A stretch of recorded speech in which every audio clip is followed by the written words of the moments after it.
ఇప్పుడు మీరు గెలిచినప్పుడు ఆరుట్ల రాజకీయ పరిస్థితులు ఏ విధంగా ఉన్నాయి, సో మీరు గెలిచిన తర్వాత మీరు చేసిన అభివృద్ధి పనుల గురించి కూడా మాకు కొద్దిగా చెప్తారా? 88లో సర్పంచ్గా పోటీ చేశాను. ఓకే. అంటే సర్పంచ్ ఎన్నికలు అంటే అవి ఎన్నికలు కావు, అదొక యుద్ధమే. ఓకే. మమ్మల్ని ఓడించడానికి కోసము శేఖలం శ్రీనివాసరావుని తీసుకొచ్చి ఓకే ఈడ 10 రోజులు ఈడ టెంట్ వేశాడు. ఓకే. వెంకట్రామరెడ్డి ఇంట్లో. ఓకే. మాకు అప్పుడు సావుకారి శంకర్ జంగయ్య, శంకర్ పాండర్ వాళ్ళ ఫాదర్. ఓకే. రాత్రి పోయి ఆయన ఇంటికి తీసుకొని పోయి నన్ను కూడా తీసుకొని పోయారు అనమాట. పోయి ఆయన దగ్గర డబ్బులు తీసుకొచ్చి ఆ ఊర్లో పట్టువారి మోహన్ రావుకు ఆ డబ్బులు కట్టేది. ఓకే. ఎందుకు కట్టేది ఆ డబ్బులు అంటే భూమి పట్టాలు. మా ఫాదరు పెసరగాయల పాపిరెడ్డి. ఓకే. ఆయన స్వాతంత్రోద్యమంలో పాల్గొన్నాడు. మాడపాటి హనుమంతరావు వాళ్ళ బ్యాచ్లో ఆయన తిరిగాడు. దాని తర్వాత ఆయన మొట్టమొదటి గురువు ఆరుట్లకి. ఇప్పుడు వ్యక్తి అనేటువంటిది పనిచేసేటప్పుడు ఒక తప్పులు జరగడానికి అవకాశం ఉంటుంది. ఒక సమిష్టిగా చర్చించినప్పుడు తప్పులు తక్కువ జరుగుతాయి. అవును. అట్లా ఒక సమిష్టిగా చర్చించేటువంటి సిస్టమ్ పార్టీలో ఉంది. ఆ సిస్టమ్ ద్వారానే దాన్ని అభివృద్ధి చేయడానికి కోసం ప్రయత్నం చేశాం. ఊర్లో అప్పుడు డ్రైనేజీ వ్యవస్థ లేదు. అప్పుడు మోరీలు కట్టాలంటే ఊర్లో ఏడ ఇబ్బంది ఉంది అనేటువంటిది మొత్తం తిరిగి మొత్తం నోట్ చేశాను. దాంట్లో మార్కింగ్ ఇచ్చాను. నెంబర్ 1, నెంబర్ 2, నెంబర్ 3, ఫస్ట్ ఇది చేయాలి, సెకండ్ ఇది చేయాలి, ఇట్లా నెంబరింగ్ ఇచ్చిన. నేను దాన్ని తీసుకొచ్చి గ్రామ పంచాయతీలో పెట్టి తీర్మానం చేస్తే ఇంకెవడు కాదనలా. గ్రామంలో న్యాయం తరపున నిలబడతారు అనేటువంటి ఒక భావన గ్రామంలో బాగా వ్యాపించింది. అదే సందర్భంలో ఏంటంటే మేము అట్లా చేయడానికి వస్తున్న కారణం ఏంటంటే కమ్యూనిస్ట్ పార్టీ సిద్ధాంతంలో సమిష్టి నిర్ణయాలు ఉంటాయి. అది దానికి ముఖ్యమైన కారణం. నేపాల్లో ఏం జరిగింది, అక్కడ ఏం జరిగింది, అది కమ్యూనిస్టు ఎర్ర జెండా ఏ జెండా కాదు. ప్రజలు దోపిడీకి వ్యతిరేకంగా తిరగబడతారని మార్క్స్ చెప్పాడు. ఇప్పుడు మన దగ్గర జంజీవి ఉద్యమం వచ్చింది, తిరగబడుతున్నారు. అది మార్క్స్ చెప్పిన సిద్ధాంతం ఆధారంగానే కదా. సిద్ధాంతం అక్కడ ప్రాణం పోసుకుంటుందని మీరు అంటున్నారు. అందుకే ఏంటంటే కమ్యూనిస్టులకు కాలం చెల్లలేదు. మొత్తం దేశ సంపదలో 40% 100 మంది దగ్గరే ఉంది. మిగతా అది ప్రజల దగ్గర ఉంది. దీన్ని ఇది ఒక దగ్గర కలిపి జీడిపి లెక్క పెడతారు వ్యాపారస్తులు. నువ్వు ఒక్కరొక్కరిని చూడు, విద్యా వ్యాపారం వాళ్ళదే, వైద్య వ్యాపారం వాళ్ళదే, బొగ్గు వాళ్ళదే, కాంట్రాక్టులు వాళ్ళే, ప్రాజెక్టులు వాళ్ళే, మొత్తం వాళ్ళే. ఏం ప్రజాస్వామ్యం. కామ్రేడ్ పాషా నరహర్లతో మీకున్నటువంటి సాన్నిహిత్యం గురించి మీరేం చెప్తారు? అంటే మీకున్నటువంటి వాళ్ళతో ఉన్న మీ అనుబంధం గురించి కొద్దిగా మాతో చెప్తారు. మేము ఇద్దరం తాలూకా కమిటీలో ఉన్నాం. ఓకే. తాలూకా కమిటీలో ఒక మాట్లాడి చెప్పాలంటే ఇద్దరం కలిసి రోజువారి కార్యక్రమంలో ఇద్దరం కలిసి తిరిగే వాళ్ళం. ఓకే. వాళ్ళ మర్డర్ ఏంటంటే ఉద్యమానికి ఒక తీవ్రమైనటువంటి లోటుగా భావిస్తుంది. ఓకే. అందులో పాపము నరహరి అమాయకుడు. అసలు ఆశది నాదే టార్గెట్. అవును. నరహరి ఆ రోజు ఆయన ఎమ్మడి ఉన్నాడు. అవును. నేను జర ముందెళ్ళి వచ్చాను. అదే ఆయన చనిపోవటం నాకు చాలా బాధ వేసింది. భూస్వాములు కమ్యూనిస్టులను పెరగనీయకుండా చేయాలని చెప్పని అనేక ఆటంకాలు కలిగించారు. ఉదాహరణకి సొసైటీ ఎన్నికలు పెట్టారు. ఓకే. సొసైటీ ఎన్నికల్లో నేనే పోటీ చేశాను. ఏ ఇయర్లో సార్ అది? అది 87. ఓకే. 7 or 6. ఆ పోటీ చేసినప్పుడు మొత్తం సొసైటీ, మొత్తం మండలం, సగం మండలం దీనికే ఉంది. ఓకే. ఆ టైంలో ఏంటంటే మనం గెలవడానికి అన్ని అవకాశాలు ఉన్నాయి. మొత్తం ప్రచారం చేశాం. ప్రచారం చేసి రేపు పోలింగ్, ఇవాళ స్టేజ్ ఇచ్చింది శేఖలం శ్రీనివాసరావు. ఇట్లా వాళ్ళు మనల్ని వెనకగొట్టాలని ప్రయత్నం చేసిన దాంట్లో కొన్ని చాలా ఘటనలు ఉన్నాయి. ఆ ఘటనలు అన్నిట్లో కూడా మనమే పై చేయి. Okay. Welcome to the S7 media. ఈరోజు మనం ఎవరిని ఇంటర్వ్యూ చేయబోతున్నామంటే సిపిఎం పార్టీ రాష్ట్ర నాయకులైనటువంటి మరియు అదేవిధంగా సిపిఐఎం పార్టీ రైతు సంఘం రాష్ట్ర ఉపాధ్యక్షులు పెసరగాయల జంగారెడ్డి గారిని ఈరోజు మనము ఇంటర్వ్యూ చేయబోతున్నాం. వారితో మాట్లాడి వారి విద్యాభ్యాసం, బాల్యం, వారి రాజకీయ ప్రస్థానం గురించి ఈరోజు మనం తెలుసుకుందాం. నమస్తే జంగారెడ్డి అన్న గారు, మిమ్మల్ని కలుసుకోవడం చాలా సంతోషంగా ఉంది. అయితే మా ప్రేక్షకుల కోరిక మేరకు చాలా మటుకు మీరు రాజకీయాల గురించి మీ మీ స్పీచ్ల గురించి కూడా చాలా మటుకు చాలామంది చెప్పారు, కానీ మీ పర్సనల్ లైఫ్ గురించి తెలుసుకోవాలని మా ప్రేక్షకులు కూడా కొద్దిగా మమ్మల్ని క్వశ్చన్లు అడగమని చెప్పి మమ్మల్ని అడిగినారు. సో మా ప్రేక్షకుల కోసం మీ బాల్యం, మీ చిన్నప్పటి మీ ఆర్థిక పరిస్థితులు, మీ విద్యాభ్యాసం ఎక్కడ సాగింది, మీ తల్లిదండ్రులు వారి గురించి కూడా కొద్దిగా ప్రేక్షకుల కోసం పంచుకుంటారా? మా ఫాదరు పెసరగాయల పాపిరెడ్డి. ఓకే. ఆయన స్వాతంత్రోద్యమంలో పాల్గొన్నాడు. ఓకే. మాడపాటి హనుమంతరావు వాళ్ళ బ్యాచ్లో ఓకే. ఆయన అవునా? తిరిగాడు. ఆహా. దాని తర్వాత ఆయన మొట్టమొదటి గురువు ఆరుట్లకి, okay. First teacher. First teacher. Okay. అప్పుడు నైజాం కాలంలో ఉర్దూ మీడియం మాత్రమే ఉండేది. ఓకే. తెలుగు మీడియం ప్రారంభించింది మా ఫాదరే. ఓకే. చాలామందికి గ్రామంలో చాలామందికి విద్య నేర్పాడు. ఓకే. దాని తర్వాత ఆయన కుటుంబాన్ని ఎప్పుడు పట్టించుకోలేదు. ఒక ఓకే. మాటలో చెప్పాలంటే మాది పేద మధ్యతరగతి కుటుంబం. ఓకే.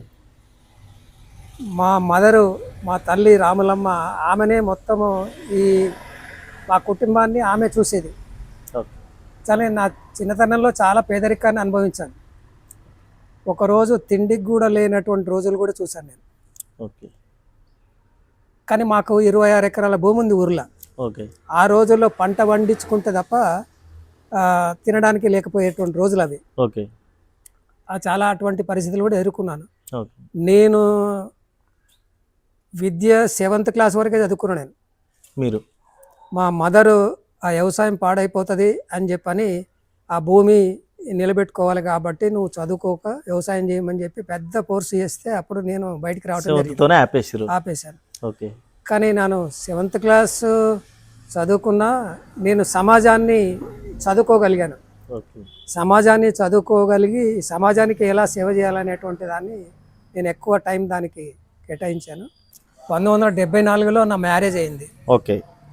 మా మిస్సెస్ కూడా నారాయణపూర్ దగ్గర చిమిరియాల. ఓకే. ఆ మ్యారేజ్ తర్వాత మ్యారేజీ సేమ్ నేను రాజకీయాల ప్రస్థానం కూడా అప్పుడే జరిగింది. మాకు ఇద్దరు, ఒక అమ్మాయి ఒక అబ్బాయి. ఓకే. మా అమ్మాయి టీచరు. ఓకే. వాళ్ళు కూడా హైదరాబాద్లోనే ఉంటారు. ఓకే. మా అబ్బాయి సాఫ్ట్వేరు, మా కోడలు కూడా సాఫ్ట్వేరు. ఆయనకు కూడా 2 పిల్లలు, మా అమ్మాయికి కూడా 2, ఒక కూతురు ఒక అబ్బాయి, కొడుకు, కొడుకు ఇద్దరికి. ఇప్పుడు మేము హైదరాబాదులో ఉంటున్నాం. హైదరాబాద్లో ఉండడానికి కారణం ఏంటంటే ఇక్కడ వచ్చినటువంటి పాషా నరహరి మర్డర్ తర్వాత పార్టీ ఏంటంటే జిల్లా సెంటర్ నుంచి పనిచేయాలని అనే పేరుతోటి అప్పుడు హైదరాబాద్ షిఫ్ట్ చేయడం జరిగింది. ఓకే.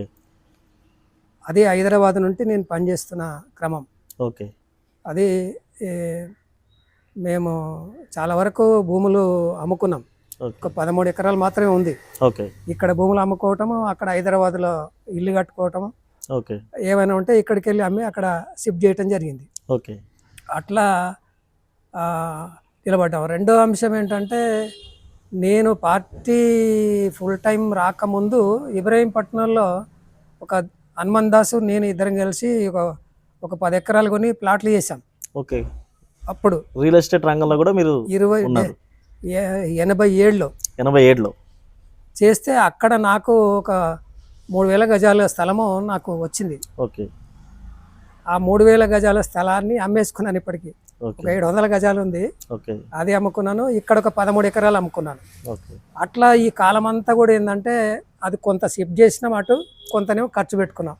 అట్లా నేను ఉద్యమంలో నిలబడగలిగాను. అయితే జంగారెడ్డి గారు, మీరు ఈ రాజకీయాల వైపు ఎట్లా వచ్చారు? అప్పుడున్న పరిస్థితులు ఎట్లాంటివి? మీ చిన్ననాడు మీరు ఏ వయసులో రాజకీయాలకు వచ్చారు అసలు? మేము 1974లో నేను రాజకీయాలకు వచ్చాను. ఓకే. రాజకీయాలకు రావడానికి ఏంటంటే మేము ముఖ్యంగా అప్పుడు కల్చరల్ ప్రోగ్రామ్స్ నిర్వహిస్తుండే వాళ్ళం ఊర్లో. ఓకే. ఈ శ్రీహరి, మేము వీళ్ళందరం కలిసి ఒక కల్చరల్ బృందాన్ని ఏర్పాటు చేసి ఒక విప్లవాత్మకమైనటువంటి అంటే ఒక సాంఘిక నాటికలు అనేటువంటివి వేసేవాళ్ళం ఎక్కువ. ఇప్పుడు అంతా ఒక్కటే, సమానం ఉండాలి, ఒక ఇటువంటి సాంఘిక నాటకాలు అనేటువంటి వేస్తున్న టైం అది. ఓకే. అట్లా శ్రీహరి మాకు డైరెక్ట్ చేస్తుండేవాడు. దాంట్లో చాలామంది గ్రామంలో దాంట్లో పాల్గొన్నారు, యువకులందరూ కూడా. ఓకే. మేము అట్లా డ్రామాలు వేస్తున్నటువంటి టైంలో గ్రంథాలోత్సవం అప్పుడు వేసాం. ఓకే. వినాయక చవితి కూడా పెట్టారు ఆ రోజుల్లో కూడా. వినాయక చవితి సందర్భంగా కూడా వీరపాండ్య కట్టబ్రహ్మణ అనేటువంటి నాటకాన్ని కూడా ప్రదర్శించారు. ఓకే. అంతా ఒక్కటే అనేటువంటి నాటకాన్ని కూడా ప్రదర్శించారు. ఓకే. ఇట్లా ఉన్న టైంలో మహబూబ్ పాషా, శ్రీరామ్ వెంకటయ్య మా దగ్గరికి వచ్చాడు ఓ రోజు. ఓకే.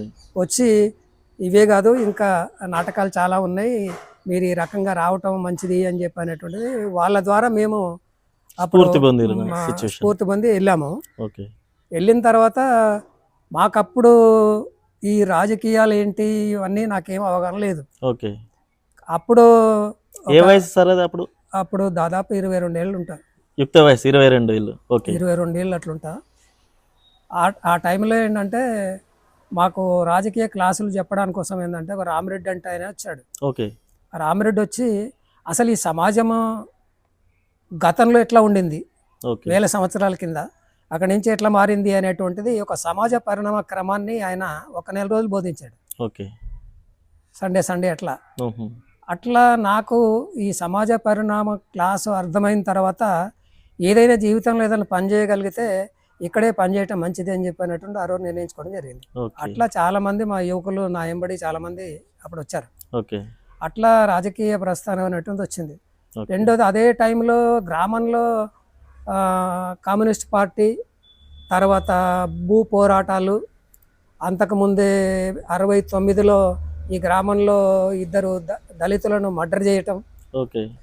ఆ మర్డర్ చేసినటువంటి ఆ క్రమంలో ఈ పేదలందరూ ఐక్యంగా నిలబడటం భూస్వాములకు వ్యతిరేకంగా. ఆ క్రమంలో నేను కూడా ఎంటర్ కావటం జరిగింది. అట్లా రాజకీయ ప్రస్థానం అనేటువంటి ఆ పద్ధతిలో ప్రారంభమైంది. పొలిటికల్ పార్టీలు ఏమున్నాయి ఆ టైంలో? అప్పుడు only Congress party, CPM party, రెండే పార్టీలు.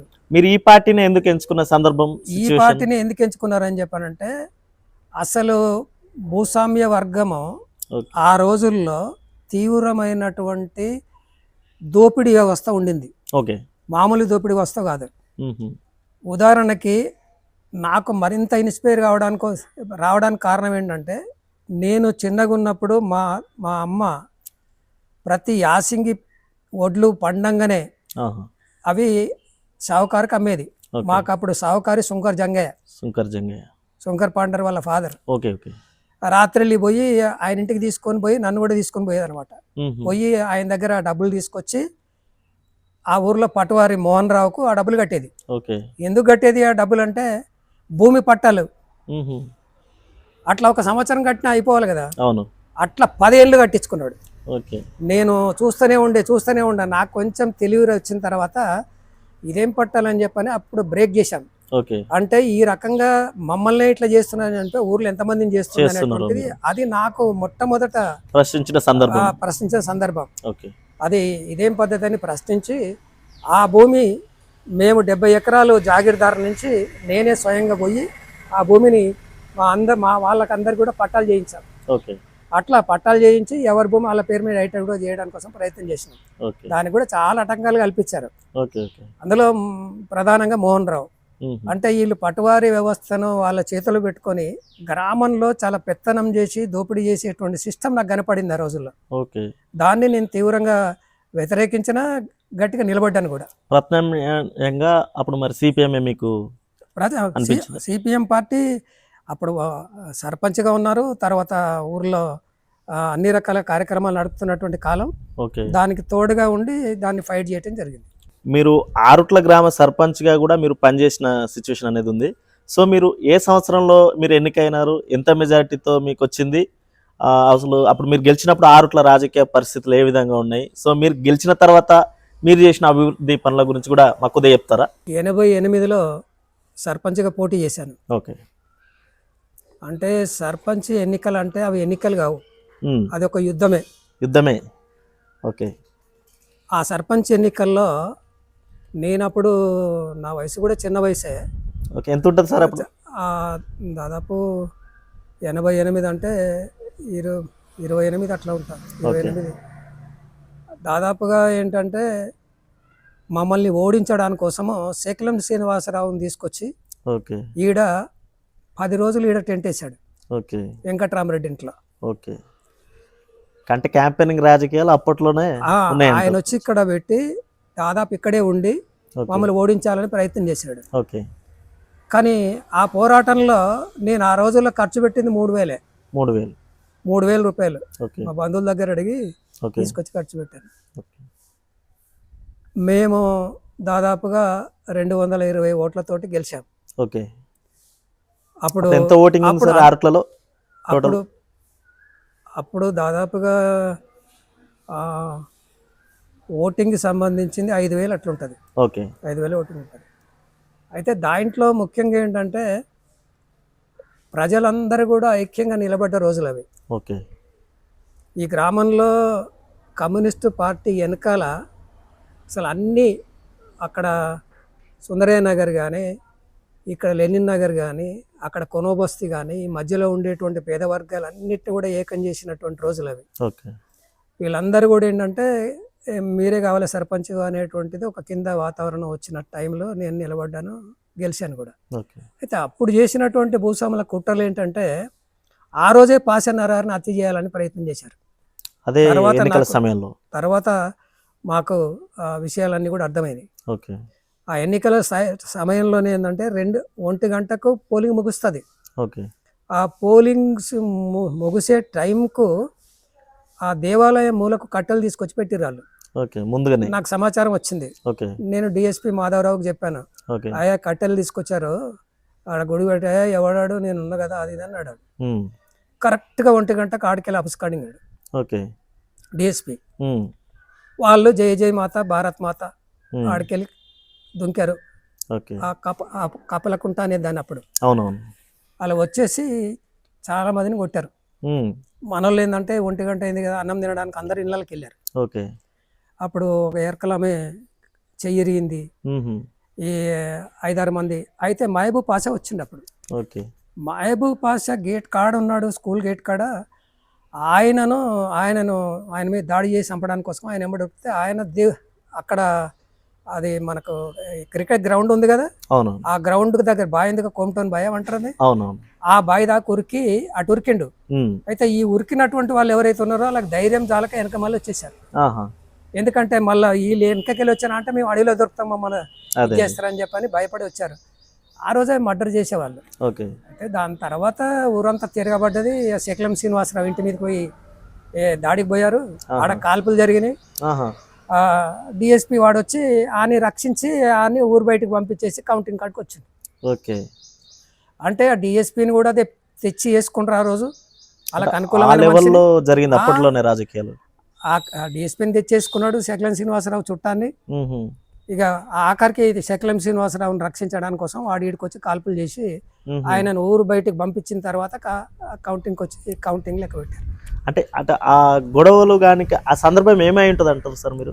ఆ సందర్భం ఏం లేదు, అంతకుముందే భూస్వాములు, ఈ నియోజకవర్గంలో ఉండేటువంటి భూస్వాములు అందరూ కమ్యూనిస్టులు పెరుగుతున్నారు ఈ ప్రాంతంలో. ఓకే. కమ్యూనిస్టులు హైదరాబాదు నగరం దగ్గరలో ఉన్న ప్రాంతంలో కమ్యూనిస్టులు పెరగటం మన భూస్వాములకు చాలా నష్టం. కాబట్టి ఏంటంటే వీళ్ళని బ్రేక్ చేయాలని చెప్పంటే మెయిన్ సెంటర్ ఆరుట్ల. ఈ ఆరుట్ల సెంటర్లో సర్పంచ్ గెలవనియద్దు, ఈ మండలం కూడా గెలవనియద్దు అనేటువంటి ఒక కక్షతోటి వాళ్ళు ఏంటంటే కేంద్రీకరించి అప్పుడు ముఖ్యంగా పాషా ముఖ్యమైన నాయకుడు కాబట్టి ఆయనను టార్గెట్గా పెట్టి హత్య చేయాలనేటువంటి ప్రయత్నం చేశారు. దాని తర్వాత మనకు విషయాలు అర్థమైనాయి. ఈ మర్డర్కు ఆ రోజే ప్లాన్ చేసిండ్రు, మనమే దీన్ని గమనించలేకపోయినాం అనేటువంటిది తర్వాత మా చర్చల్లో వచ్చింది.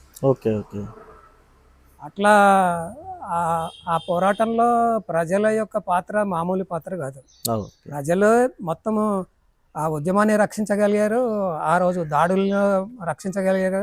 ఆ రకంగా ఏంటంటే ఒక మాటలో చెప్పాలంటే ప్రజలు పార్టీ ఒక ఎట్లా కలిసి మిలాఖత్గా ఒక పెద్ద ఉద్యమాన్ని నడిపించాం. ఎందుకంటే ప్రతిదీ భూస్వాములు చేసే అక్రమాలన్నీ కూడా ఈ ప్రజలకు ఎంబడి మేము జనరల్ బాడీ సమావేశాల ద్వారా చెప్పేవాళ్ళం, దాన్ని సమీక్షించేటోళ్ళం. ఆ సమీక్షను జనరల్ బాడీల రూపంలో సుందరయ్య నగర్ సమావేశం ఎవరెవరు పోవాలని డిసైడ్ చేస్తాం. లెనిన్ నగర్ ఎవరెవరు పోవాలి, కురం బస్తికి ఎవరు పోవాలి, మధ్య బస్తికి ఎవరు పోవాలని ఎక్కడిదక్కడ ప్రజలకు చెప్పేటోళ్ళం. ఓకే. అట్లా ప్రజలు ఏంటంటే రోజువారీగా ఏం జరుగుతుందో అనేటువంటి కమ్యూనికేషన్ అనేటువంటి చాలా సీరియస్గా ఉండేది. ఓకే. అట్లా ఏంటంటే వాళ్ళు ప్రతి అంశంలో కూడా ప్రజలు జోక్యం చేసుకునేటువంటి స్థితి ఆ రోజు ఉండింది. ఓకే. అదే ఎలక్షన్లో మీరు గెలిచారు కదా, అప్పుడు మీరు తర్వాత మీ హయాంలో మీరు చేసినటువంటి పనులు కొన్ని ముఖ్యమైనవి. మేము ముఖ్యంగా ఏంటంటే ఈ గ్రామంలో గ్రామ పంచాయతీ అనేటువంటిది రాజకీయాలకు అతీతంగా పనిచేయాలి. ఎవడైనా ఇప్పుడైనా ఎవరైనా ప్రమాణం చేసి అదే చెప్తున్నారు. ఓకే. మనము ఈ గ్రామంలో ఏదైనా ఒక సమస్య వచ్చిందనుకో, సమస్యగానే చూడాలి. అవును. అది రాజకీయంగా చూడొద్దు. ఆ సమస్యలో ఉన్న వాళ్ళు ఏ పార్టీలో అయినా సరే అది న్యాయం ఏంటిది అన్యాయం ఏందని చెప్పాలనేటువంటి దాన్ని మేము మెయిన్గా మొదటి టార్గెట్గా పెట్టుకున్నాం. ఇంప్లిమెంట్ చేసారు. ఈ గ్రామంలో ఎవ్వరు కమ్యూనిస్ట్ పార్టీలో అన్యాయం చేసి వస్తే అన్యాయం అనే చెప్పేటోళ్ళం తప్ప ఇది న్యాయం అని చెప్పి వెనకేసుకునే పని మాత్రం చేయకపోతాం. తప్పే. అట్లా చాలా సమస్యలు ఇక్కడే కాదు, నీకు బండలేమూరు కానీ నీకు ఆరుట్ల కానీ ఇక్కడ అన్ని చుట్టుముట్టు ఈ గ్రామాల్లో వచ్చినటువంటివన్నీ కూడా అట్లనే ఇంప్లిమెంటేషన్ చేశాను. ఓకే. అదే సందర్భంలో ఏంటంటే ఎక్కడైనా పేద వర్గాల మీద అక్రమంగా కుల వివక్ష ఇటువంటివి ఏమైనా వచ్చినాయి అనుకో, ఆ వివక్ష నిజంగానే జరిగితే తీసుకునే వాళ్ళం. ప్రతిదానికి వివక్ష అనేటువంటిది మేము అటువంటి కావాలని ఉద్దేశపూర్వకంగా పెడతారుగా ఈ రోజులలో. అటువంటివి ఎక్కడ కూడా మేము దాని జోలికి వెళ్ళకపోయేటోళ్ళం. తర్వాత ఇప్పుడు చెన్నారెడ్డిగూడ, ఇప్పుడు నేను సర్పంచ్గా ఉన్నప్పుడు బుగ్గతండ, చెన్నారెడ్డిగూడ, పాటేల్ చెరుతండ ఇవన్నీ ఒకటే. ఆమ్లెట్ విలేజ్ కింద ఉండే. ఇప్పుడు చెన్నారెడ్డిగూడెంలో ఒక అమ్మాయి దేవతకు పెళ్లి చేస్తామని చెప్పని డిసైడ్ అయినరు. జోగిని వ్యవస్థ మా దృష్టికి వచ్చింది. నథింగ్ అని చెప్పాం. తల్లిదండ్రులను ఒప్పించి చేసి అమ్మాయి పెళ్లి చేశాం. అట్లా గ్రామంలో ఉదాహరణకి ఒకసారి మంత్రాలు చేశారు. ఊర్లో మంత్రాలు చేసిండు. కంకనాల గోపాల్ రెడ్డి ఒక బంటోళ్ళకి మంత్రాలు చేసిండు అని చెప్పని ఊరంతా పోగైంది. గ్రామ పంచాయతీ కాడికి వచ్చేసారు. పట్టుకరాని ఆయన పట్టుకొచ్చి ఆడ ఉన్నారు. అందులో మేము ఉన్నాము. అప్పుడు ఏమైపోయిందంటే వాళ్ళు ఏం చెప్తారో అడిగి వినడానికి కోసం సిద్ధంగా ఎవరు లేరు. తన్నుర్రా అనేటువంటి పద్ధతికి వచ్చింది అది. అప్పుడు నేను ఇమ్మీడియట్లీ ఆ గ్రామ పంచాయతీ గోడెక్కాను. గ్రామ పంచాయతీ గోడెక్కి నేను ఒకటే చెప్పిన, మంత్రాలు చట్టం పనిచేయదు, చట్ట పరిధిలోకి రాదు, మీరు ఏమైనా కొడితే మాత్రం మీరే బాధ్యులు అవుతారని చెప్పని నా గొంతు పోయిందా కరిశాను. అట్లా కంట్రోల్ చేయగలిగాను. దాదాపు 500 మందికి పైన ఉంటారు. అప్పుడు ఒకడు కొట్టడం ప్రారంభిస్తే ఇంకేం లేదు. అట్లా అటువంటి ఇటువంటి సిచ్యువేషన్స్ వచ్చినప్పుడు ఏంటంటే సమయస్ఫూర్తిగా వివరించే పద్ధతి మాత్రం చేసేవాళ్ళం. రెండోది, ఇప్పుడు ఉదాహరణకి గ్రామ పంచాయతీ గ్రౌండ్ ఉంది ముందల. ఆ గ్రామ పంచాయతీలో వాలీబాల్ ఆడేది. ఆ గ్రామ పంచాయతీ ముందల ఆ సెటర్లు కట్టిన దాని మీద వాలీబాల్ ఆడేది. బస్సు కూడా బ్రహ్మాండంగా తిరిగేది. ఆ స్థలాన్ని ఎవరు ఆక్యుపై చేసినా ముందుకు రానియకుండా కంట్రోల్ చేయగలిగాం. ఇప్పుడు మొత్తం ఆక్యుపై అయిపోయింది. ఆడ బస్సు మళ్ళదు, మొత్తం ఎట్లయిపోయిందంటే ఆ స్థలానికి ప్రాధాన్యత లేకుండా పోయినటువంటి పరిస్థితి వచ్చింది. అంతకుముందు ఖచ్చితంగా చెప్పేవాళ్ళం, అర్థం చేయించి చెప్పేవాళ్ళము, ఎవరికి ముందుకు రావద్దని చెప్పేటోళ్ళం. మెయిన్ రోడ్లలో కూడా ఉంటే కూడా కంట్రోల్ చేసేవాళ్ళం. కానీ ఇప్పుడు ఏంటంటే అదంతా కంట్రోల్ ఏం కనపడతలేదు. ఊర్లో చూస్తే ఆడ పార్కింగ్ ఏరియా కింద కనీసం ఎప్పుడన్నా కారు పెడితే నిలబెట్టడానికి కోసం వీళ్ళేని పరిస్థితి వచ్చింది. దానికి ఎవడు బాధ్యత వహించడం లేదు. మరి ఈ గ్రామ పంచాయతీ కానీ పెట్టడానికి వీళ్ళు ఎక్కుంటుంటాయి, ఇంకేం గ్రామ పంచాయతీ అని నాకు అనిపించేది. రెండోది, ఇప్పుడు వాటర్ సప్లైకి సంబంధించింది కూడా ఊర్లో అన్ని ప్రాంతాలకు నల్లాల ద్వారా నీళ్లు తీసుకొచ్చేటువంటి పని కూడా చేశాం. అప్పుడు బాగా కరువు, అసలు బోర్లను ఎండిపోయినాయి, రావట్లేదు. ఈ బావి దోతనే కొన్ని నీళ్లు ఊరిన తర్వాత ఊరిన నీళ్ళు తీసుకోవచ్చు అని చెప్పని మాకే ఆలోచన వచ్చి తవ్వుతాని ప్రపోజల్ పెడితే ఈ జిల్లా పరిషత్ బావులు తవ్వడానికి అవకాశం లేదన్నాడు. అప్పుడు అంటే నేనే ఆయనను సంజాయించి, సార్ మా ప్రాంతం పరిస్థితి ఇది, ఆ బావి తవ్వితే చిన్న చిన్న నీళ్ళన్నీ కూడా ఒకసారి కొంత 2 మీటర్లు ఎంత ఎక్కిందనుకో, ఆ 2 మీటర్ల వరకు మేము ట్యాంకులకు ఎక్కించుకుంటే అది ఉపయోగపడుతుందని ఆయన ఒప్పించి ఆ బావి గూనెల బావి తవ్వినాం. నేను తవ్విన తర్వాత 4-5 గ్రామాలకు ఆయన పర్మిషన్ ఇచ్చాడు. అది ఇప్పుడు ఏదో రియల్ ఎస్టేట్ వ్యాపారం, భూముల అమ్మకాల్లో అది మాకు వచ్చిందని చెప్పని దానికి ఫెన్సింగ్ వేశారు. నాకు చాలా మంది పనులు చేశారు. అది తప్పది. ఒకవేళ పట్టా అయినా కూడా దాని తిరుగు రావద్దు. అవును, ప్రజలకు అందరికి ఇప్పుడు ఉపయోగకరంగా ఉంది కాబట్టి ప్రజలకు అయింది కాబట్టి వాడి వరకు వదిలిపెట్టి చేయాలి. అవును అప్పుడు ఏంటంటే కుంటలాగా ఉండే ఆడ రోడ్డు వెడల్పు ఉంది. ఆ రోడ్డు వెడల్పు ఉంటే దాన్ని ఆధారం చేసుకొని బావి తవ్వినాం. దాన్ని ఇప్పుడు వాళ్ళు ఏంటంటే అమ్మిండ్రు కాబట్టి అమ్మిండ్రు మీరు మాకు పట్ట చేయాలని చెప్పానంటే అందరూ దాన్ని ఫెన్సింగ్ చేసి పట్ట చేసే పరిస్థితి వచ్చింది. అది తప్పు. ఆ తప్పనే చెప్పిన నేను ఆ రోజుల్లో కూడా. అదే రకంగా నేను నా టైంలో ఈఏఎస్ వర్క్ వచ్చింది. ఈఏఎస్ గవర్నమెంట్, సెంట్రల్ గవర్నమెంట్ నుంచి ఏమొచ్చిందని చెప్పంటే ఈ రోడ్లు పోసేటువంటి పని వచ్చింది అప్పట్లో. ఆ రోడ్లు పోసే పని కంకర రోడ్డు పోయడానికి అవకాశం ఉంది, మట్టి రోడ్డు పోయడానికి అవకాశం ఉంది. మన దగ్గర మట్టి రోడ్లు అన్ని పోసినాం అప్పటికే. కంకర రోడ్డు పోయాలి. ఈ కంకర రోడ్డు పోయాలని చెప్పంటే మొత్తం కూలీలతోటి 4 సమావేశాలు పెట్టినా. 4 సమావేశాలు పెట్టి ఈ వర్క్ అంతా వచ్చింది, ఇది మీరు చేసుకోవాలి, కంకర కొట్టాలి, మాకు కొట్టరాదన్నారు. నేను చెప్పిన ఒక రాయిని పలగొడితే 2 ముక్కలు అవుతుంది, దానికి పెద్ద విద్యగా అవసరం లేదు కదా, పోయి కంకర కొట్టి కంకరనంతా కుప్పలేసి ఆ కుప్పలు తీసుకొచ్చి రోడ్ల మీద పోసుకుంటే మీరే చేసుకోవచ్చు కదా అని చెప్పని పెడితే 4 సమావేశాల తర్వాత వాళ్ళు అంగీకరించి ఊరు మొత్తం వేశారు. అప్పుడు ఈ చుట్టుముట్టు అంతా కూడా కంకర రోడ్లు ఆ టైంలో వేశారు. ఏ ఇయర్ సార్ అది? అది 95. అంటే మీ లాస్ట్ సంవత్సరం, చివరి సంవత్సరం మీ పాలన. 7 దాకా ఉన్నాడు నేను, 97 దాకా ఉన్నా. 7 వరకు ఉన్నారా మీరు? అయితే అదే సందర్భంలో ఏంటంటే ఈ వర్క్ వచ్చినప్పుడు అన్ని లింక్ రోడ్లు పెట్టించిన. లింక్ రోడ్లు ఏంటంటే ఇప్పుడు ఈడికెళ్ళి లోయపల్లి పోవాలని చెప్పానంటే చెన్నారెడ్డిగూడెం మీదకి వెళ్ళి అక్కడ బోడకొండకు ఓ రోడ్డు లింక్ పెట్టించాం. రెండోది ఇక్కడికి వెళ్ళి జనగాంకు లింక్ రోడ్ పెట్టించాం.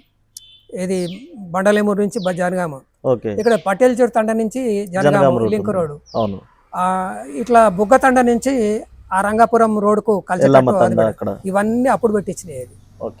ఆ రోడ్లు ఏంటంటే సౌకర్యం కోసము, గ్రామాలకు వెళ్ళడానికి కనెక్టివిటీ కోసము ఆ పనులు మా కాలంలో చేసినాయి అవి. తర్వాత ఎక్స్టెన్షన్ చేసిండ్రు. అవన్నీ లింక్ రోడ్లన్నీ అప్పుడు చేసినాయి. అట్లా గ్రామ అభివృద్ధికి సంబంధించినటువంటి దాంట్లో రాజకీయాలకు అతీతంగా గ్రామాభివృద్ధి కాడికి వస్తే ఆ రకంగా చేసినాం. తర్వాత ల్యాండ్ ఇష్యూస్ చాలా వచ్చేది అప్పట్లో, ల్యాండ్ ఇష్యూస్ వచ్చేది. తల్లిదండ్రులకు తిండి పెట్టినటువంటి ఘటనలు వచ్చేది. బాల్యంలో మ్యారేజ్లు చేసి అది సెట్ కానీ సమస్యలు వచ్చేది, రకరకాల సమస్యలు వచ్చేది. మా అక్క ఉందో ఒక ఆమె ఊర్లో, అరే నువ్వు సర్పంచ్ ఉన్నప్పుడు ఇంటి ముందర బండెడు చెప్పులు ఉండేది అన్నది. ఆమె భాష బండెడు చెప్పులు ఉండేది, ఏమో ఇప్పుడు సర్పంచ్ దగ్గర సమస్యలు చెప్పుకొని చెప్పులు లేవు అని చెప్పి. అంటే ప్రజలు మన దగ్గరకు వస్తే న్యాయం జరుగుతుంది అనేటువంటిది అట్లా. అది పార్టీగా ఒక రకంగా చెప్పేదంటే మేము ఏ అంశాన్ని తీసుకుని ఏంటంటే మేము పార్టీలో అంతర్గతంగా చర్చించేవాళ్ళం. ఇదేదో వ్యక్తిగతంగా జంగారెడ్డి చేసేవాడు కాదు, నేను చేయాలనుకున్నది పెట్టి చర్చించి చేసేవాళ్ళం. అదే సందర్భంలో ఈ గ్రామంలో ముతురాజులకు ఏ రకమైనటువంటి జీవనోపాధి లేదు. ముతురాజులు వాళ్ళకి ఏముందంటే ఈ అడవి మీద కూరగాయలు, అది ఆకుకూరలు అమ్ముకునేటువంటివి తప్పే వాళ్ళకు ఉండే. ఇక ఆ టైంలో ఏంటంటే మనకు అనిపించింది ఏంటంటే వీళ్ళకి ఏదో ఒక సౌకర్యం కల్పించాలి కదా. వాళ్ళు ఒక మాటలో చెప్పాలంటే మా పార్టీ వెనకాల లేరు, ఒక 10% అప్పుడప్పుడు వచ్చారు. అయినా నేనేమన్నా అంటే పార్టీని మొత్తం ఒప్పించి అంగీకరించి తీర్మానం చేసి సొసైటీ బంటోళ్ళకి చేద్దాం అని చెన్నారెడ్డిగూడెం పటేల్ చెరుతండ కూడా ఒక చెరువు వాళ్ళకి ఇచ్చేసి ఇట్లా గ్రామ పంచాయతీలో తీర్మానం చేసి ఆ సొసైటీ చేసి ఇప్పుడు ఆ చెరువుల సొసైటీ వాళ్ళకి ఇచ్చాం. అట్లా మన ఆయాంలో జరిగింది అది. అట్లా ఏంటంటే ఇప్పుడు వ్యక్తి అనేటువంటిది పనిచేసేటప్పుడు ఒక తప్పులు జరగడానికి అవకాశం ఉంటుంది. సమిష్టిగా చర్చించినప్పుడు తప్పులు తక్కువ జరుగుతాయి. అట్లా ఒక సమిష్టిగా చర్చించేటువంటి సిస్టమ్ పార్టీలో ఉంది. ఆ సిస్టమ్ ద్వారానే దాన్ని అభివృద్ధి చేయడానికి కోసం ప్రయత్నం చేశాను. అయితే జంగారెడ్డి గారు, మీరు పరిపాలిస్తున్న ఆ సమయంలో ఈ పైన నుంచి, ఈ ప్రభుత్వం నుంచి గ్రామ పంచాయతీలకు సహకారాలు ఎట్లా ఉండేటివి, దాని గురించి కూడా కొద్దిగా చెప్తారా? ఒక రకంగా ఏంటంటే అధికార యంత్రాంగంలో మాకేం ఆటంకాలు లేవు. అప్పట్లో అభివృద్ధి విషయంలో మేము కొట్లాడి తీసుకొచ్చేటోళ్ళం. దాని మీద ఏం వదిలిపెట్టకపోయేటోళ్ళం కాదు. కానీ అదే సందర్భంలో ఏంటంటే కాంగ్రెస్ పార్టీ వాళ్ళు దీని ఆటంకాలు కల్పించడానికి కోసం చాలా ప్రయత్నాలు చేసేవాళ్ళు. ఓకే. ఆ ప్రయత్నాలు చేసినటువంటి దాంట్లో భాగంగానే ఉదాహరణకి ఈ గ్రామానికి మొట్టమొదట కరెంటు తీసుకొచ్చింది కమ్యూనిస్టులే. ఆరుట్ల గ్రామానికి. ఓకే. అది కోటప్ప సెక్రటరీగా ఉన్న కాలంలో. ఓకే. దాన్ని ప్రారంభించేటప్పటికి కమ్యూనిస్టులకు తెలియకుండా తెల్లవారుజామున ప్రారంభించిపోయారు. తీసుకొచ్చింది మీరైనప్పటికీ మీకే తెలియదు. ఫస్ట్ ట్రాన్స్ఫార్మర్ ఇక్కడ ఉంటుంది చూడు, లాస్ట్ లో ఆ శ్మశాన వాటిక దగ్గర, రెడ్డి శ్మశాన వాటిక, అది కరెంటు ఫస్ట్ వచ్చింది. ఫస్ట్ ఈ ప్రాంతానికి బస్సు తీసుకొచ్చింది కూడా కమ్యూనిస్టులే. మన ప్రాంతానికి ఆర్టీసీ బస్సు, అది జాపాలకు వచ్చింది. అట్లా అభివృద్ధి విషయంలో కాంగ్రెస్ పార్టీ ఉండని ఏమని ఉండని అవి కొట్లాడి ప్రజల కోసం తీసుకొచ్చే దాంట్లో మాత్రము చాలా కమ్యూనిస్టుల పాత్ర చాలా పెద్ద పాత్ర. అదే సందర్భంలో ఏంటంటే దాదాపు భూములు కూడా చాలా భూములు 1969లో దాదాపు ఇస్లా పట్టా భూముల పేరుతోటి ఒక పోరాటం జరిగింది. ఆ రోజు గవర్నమెంట్ భూములని మనం పోరాటం చేశాం. లేదు మా పట్టా భూములని భూస్వాములు. దీంట్లో వాళ్ళిద్దరు మర్డర్ చేయటం, దానయ్య పోచేయల్ని. దాని తర్వాత ఊర్లో ఒక 6 నెలలు కర్ఫీ, 6 నెలలు కర్ఫీ ఈ గ్రామంలో. అదే సందర్భంలో ఏంటంటే ఈ భూస్వాములు మా ప్రభుత్వాన్ని ఇన్ఫ్లుయెన్స్ చేసి ఒక కమిషన్ వేసింది. ఆ కమిషన్ వేసి ఆ కమిషన్లో ఎవరెవరిని పెట్టారంటే కమిషనర్ ప్లస్ రైతులు, తర్వాత ఇక్కడ వ్యవసాయ కార్మిక సంఘం తరపున బడ్డుసాలే. ఈ కమిషన్ వేసి ఈ కమిషన్ చర్చించి వాళ్ళు ఏం నిర్ధారించారంటే ఇవన్నీ దున్నడానికి వీలైనటువంటి భూములు, మీరు దున్నుతున్నారని చెప్తున్నారు, ఆ దున్తున్న ఆనవాళ్ళు కనపడతలేవు అని చెప్పి అనేటువంటిది ఇక రిపోర్ట్ ఇచ్చారు. అయితే అయినా మనం వదిలిపెట్టలేదు, దున్నినం. వాళ్ళందరికీ ఆ భూములు మనకు రాసిచ్చారు. 350 ఎకరాలు. నేను సర్పంచ్ ఉన్నప్పుడే ఆ 350 ఎకరాలను RORలో వీళ్ళందరికీ పట్టాలు చేసి పాస్బుక్లు ఇచ్చేసి నా టైంలోనే ఇచ్చిన తర్వాత ఇవి రాజశేఖర రెడ్డి గవర్నమెంట్లో అవే భూముల్ని గవర్నమెంట్ భూములుగా రాసేసారు. మళ్ళీ అప్పుడేమో పట్టా భూములని పోరాటం చేశారు, మళ్ళీ గవర్నమెంట్ భూములుగా రాసేసి ధరణిలో పాస్బుక్లు ఇవ్వరు. దాన్ని ఎట్లా ప్రతిఘటించారు సార్? మరి దాన్ని ఇప్పుడు ప్రతిఘటించాల్సి ఉంది. ఇంకా ఇప్పుడు దాన్ని ఇప్పుడు అందరూ కబ్జాలలో ఉన్నారు, పాత పాస్బుక్లు ఉన్నాయి, కానీ కొత్త పాస్బుక్ రావాలి, రైతు బంధు రావాలి కదా. దానికోసం ఏంటంటే ఇప్పుడు గవర్నమెంట్ దగ్గరనే దాన్ని పెట్టాలని చెప్పని అనుకున్నాం. అది అట్లా పెండింగ్ లో ఉంది. ఇప్పటికీ దరఖాస్తులు పెట్టున్నారు, కానీ అది ప్రభుత్వం దగ్గర పెండింగ్ లో ఉంది. ప్రభుత్వం దాన్ని తక్షణమే చేయాల్సిన అవసరం ఉంది. దాని ప్రాధాన్యత గుర్తించి, ఎందుకంటే అది ఒక హిస్టారికల్ పోరాటం. ఆ పోరాటం ద్వారా వచ్చిన భూములు ఇవి, ఒట్టిగా రాలేదు.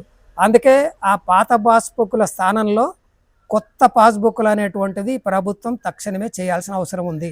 ఇది ఉన్నటువంటి అంశం. మీరు పరిపాలించిన ఎంటైర్ ఏదైతే ఆ కాలంలో ప్రజలు బాగా గుర్తుంచుకొని ఉన్న కొన్ని సంఘటనలు, మీరు చేసిన పనులు ఏమైనా 2-3 దాని గురించి ఏమైనా చెప్తారా? ఉదాహరణకి ఆరుట్ల గ్రామంలో వెంకటేశ్వర కాలనీ అని చెప్పని ఇప్పుడు కాలనీ ఏర్పడ్డది. ప్లాట్లు అప్పుడు అవన్నీ కూడా ఉన్నోళ్ళకి ఇచ్చారు ప్లాట్లు. అవి ఎవడు కట్టుకోలే. నేను గ్రామంలో సర్వే చేసిన, సర్వే చేసి ఎవరెవరికి ఇంటి స్థలం లేదు అనేటువంటి సర్వే చేసి వాళ్ళందరికీ ఇంటి స్థలాలు అలాట్ చేసి మా పీరియడ్లోనే. దాని తర్వాత వాళ్ళు అందరు కట్టుకున్నారు, చాలా హ్యాపీగా ఉన్నారు. అదే సందర్భంలో ఈ గ్రామాలకు నిధులు వచ్చినాయి. ఏ బస్తీకి పెట్టాలి, ఎక్కడ పెట్టాలి అనేటువంటి చర్చ ఉంటుంది. ఇది నా బస్తీకి పెట్టి అని వస్తుంది. నేనేం చేశానంటే ఊర్లో అప్పుడు డ్రైనేజీ వ్యవస్థ లేదు, అప్పుడు మోరీలు కట్టాలని చెప్పి ఊర్లో ఏడ ఇబ్బంది ఉంది అనేటువంటిది మొత్తం తిరిగి మొత్తం నోట్ చేశాను. దాంట్లో మార్కింగ్ ఇచ్చాను, నెంబర్ 1, నెంబర్ 2, నెంబర్ 3, ఫస్ట్ ఇది చేయాలి, సెకండ్ ఇది చేయాలి, ఇట్లా నెంబరింగ్ ఇచ్చిన. నేను దాన్ని తీసుకొచ్చి గ్రామ పంచాయతీలో పెట్టి తీర్మానం చేస్తే ఇంకెవడు కాదనలే. ఎందుకంటే ప్రాధాన్యత క్రమాన్ని మనమే ముందు గుర్తించాం. అది మన బస్తా, మంది బస్తా కాదు. అట్లా గ్రామంలో అట్లా చేయటం వల్ల ఏంటంటే ఎవరు ప్రశ్నించడానికి వీలైనటువంటి పరిస్థితి. అయితే మీరు ఆ పాలన క్రమంలోనే ఈ ఏదైతే కమ్యూనిస్ట్ సిద్ధాంతం ఉందో మీ యొక్క పాలనకు ఏ విధంగా ఉపయోగపడింది గ్రామ స్థాయిలో, దాని గురించి కూడా కొద్దిగా చెప్పండి. కమ్యూనిస్టులుగా ఏ నిర్ణయం చేసినా సమిష్టి నిర్ణయాలు చేసేవాళ్ళం. ఈ సమిష్టి నిర్ణయాలు అనేటువంటిది గ్రామంలో మనము ఏ పనిలోకి తీసుకెళ్ళినా కూడా ఏంటంటే దాంట్లో ఎవరు వ్యతిరేకించలేనటువంటి పరిస్థితిలో మేము చర్చించే వాళ్ళము. అట్లా కమ్యూనిస్ట్ పార్టీ సిద్ధాంతం అంటే వ్యక్తి తన ఇష్టం వచ్చినట్టుగా చేయడానికి వీలుండదు. సమిష్టిగా చర్చించి దాన్ని మాత్రమే ఇంప్లిమెంటేషన్ చేసేవాళ్ళము. కొన్ని గ్రామంలో పంచాయతీలు కూడా సీరియస్ పంచాయతీలు కూడా చర్చించేవాళ్ళం. అటువంటి పంచాయతీలు కూడా చర్చించి దాంట్లో న్యాయమైంది అన్యాయమైంది అనేటువంటిది కూడా కొంత డిస్కస్ చేసి దాన్ని బయట ప్రపోజల్ పెట్టి దాన్ని ప్రజలతో ఆమోదింపజేసేటువంటి పని మనం చేసేవాళ్ళం. అట్లా గ్రామంలో న్యాయం తరపున నిలబడతారు అనేటువంటి ఒక భావన గ్రామంలో బాగా వ్యాపించింది. అదే సందర్భంలో ఏంటంటే మేము అట్లా చేయడానికి వస్తున్న కారణం ఏంటంటే కమ్యూనిస్ట్ పార్టీ సిద్ధాంతంలో సమిష్టి నిర్ణయాలు ఉంటాయి. అది దానికి ముఖ్యమైన కారణం. అయితే జంగారెడ్డి గారు, ఈ మధ్యన సోషల్ మీడియాలో ఒక విషయం మీద చాలా చర్చ జరుగుతుంది. నేను ఇంతకుముందు ఇంటర్వ్యూలో కూడా ఈ క్వశ్చన్ నేను చాలా నాయకుల దగ్గర ప్రస్తావన నేను తీసుకొచ్చిన. అయితే క్వశ్చన్ ఏంటంటే, కమ్యూనిస్టులకు కాలం చెల్లింది, కమ్యూనిస్టులు ఇప్పుడు ఎక్కడున్నారని చెప్పి కొందరు సోషల్ మీడియాలో కావచ్చు, బయట అక్కడక్కడ ఇతరత్ర పార్టీల వారు కావచ్చు, బాగా దీన్ని ట్రెండింగ్ తీసుకొస్తున్న ఒక విషయం. దీనిపైన మీ అభిప్రాయం? కొంత ఈ మధ్యకాలంలో బలహీనపడ్డబాట వాస్తవం. ఓకే. దానికి ప్రధాన కారణం ఏంటంటే ప్రపంచంలో ఐక్యరాజ్య సమితిలో ఓకే దాంట్లో చర్చించిన అంశం ఏంటంటే మనము సంక్షేమ పథకాలు అమలు జరపకపోతే ఓకే నిలబడటం కష్టం అని చెప్పి సంక్షేమ రాజ్యాలుగా నడపాలనేటువంటిది ఐక్యరాజ్య సమితిలో తీసుకున్న నిర్ణయం. ఓకే. దాంట్లో భాగంగానే నూతన ఆర్థిక విధానాలు 90లో వచ్చాయి. ఓకే. దీంట్లో ఈ నూతన ఆర్థిక విధానాల్లో వచ్చినటువంటి అంశాలు ఏంటంటే ప్రజలు కలిసి ఉండకూడదు, ఓకే, ఐక్యంగా ఉండకూడదు, విడివిడిగా ఉండాలి, ఓకే, ఎవ్వంది ఆడు చూసుకోవాలి అనేటువంటి ఒక ప్రసార సాధనాల ద్వారా కానీ మిగతా అన్నిట్లో కూడా ప్రజలను ఐక్యపరచకుండా ఐక్యతకు భంగం కలిగించేటువంటి పద్ధతిలో ఈ 90 తర్వాత ఈ మొత్తం ప్రసార సాధనాలు చూసినా, నువ్వు పేపర్లు చూసినా, ఏవి చూసినా ఆ పద్ధతిలో. అందుకే ఈరోజు ఏంటంటే కమ్యూనిస్టులు పని అయిపోయింది అని అంటే దాన్ని ఇంత ప్రచారం చేయాల్సిన అవసరం లేదు. ఓకే. కమ్యూనిస్టుల పని అయిపోయింది కదా, ప్రచారం ఎందుకు అంటే కమ్యూనిస్టులు అంటేనే భయం ఉంది ఈరోజు. ఓకే. కమ్యూనిస్టులు ఎందుకు భయం ఉంటుందంటే కమ్యూనిజం అనేటువంటిది ఒక శాస్త్రం. ఓకే. అంబేద్కర్ ఒక రాజ్యాంగాన్ని రాశాడు. ఆయన అణగారిన ప్రజల కోసము తన జీవితాంతరం త్యాగం చేశాడు. అంబేద్కర్ సిద్ధాంతం ఒకటి, గాంధీ సిద్ధాంతం ఉంది.